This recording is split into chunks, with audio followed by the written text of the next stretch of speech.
Hello YouTube, 4x4 Machinist here.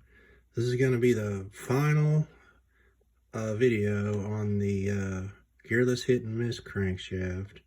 So we're gonna cut this keyway in the end of the crankshaft, and the first thing I've done is I've modeled up a keyway. Now this doesn't look like the crankshaft, because all I needed was just this area right in here.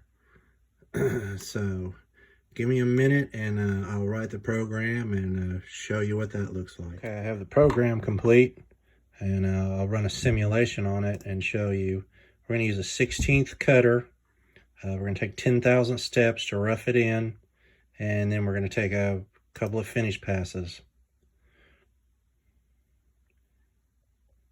So that's all there is to it.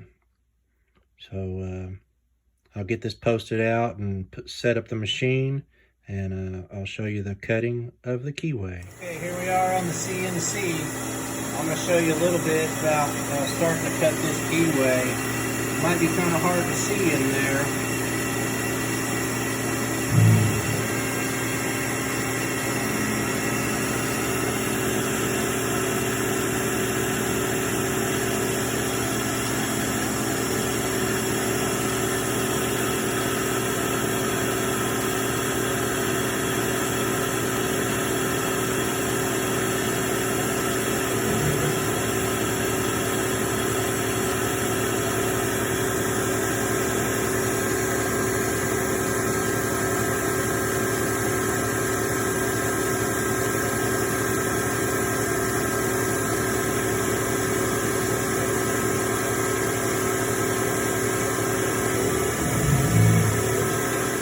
What it looks like on the control.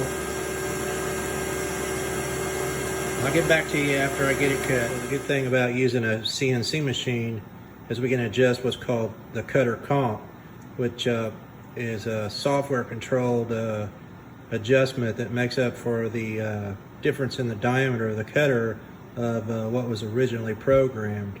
So I've already cut this slot and I've measured it, and it's 1/1000th undersize. So I'm going to comp the cutter out 1/1000th, and it should take 1/1000th out of the slot. So we'll see what happens.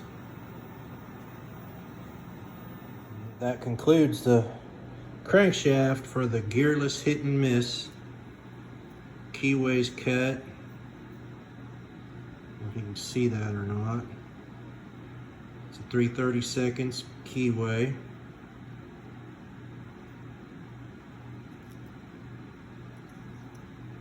So,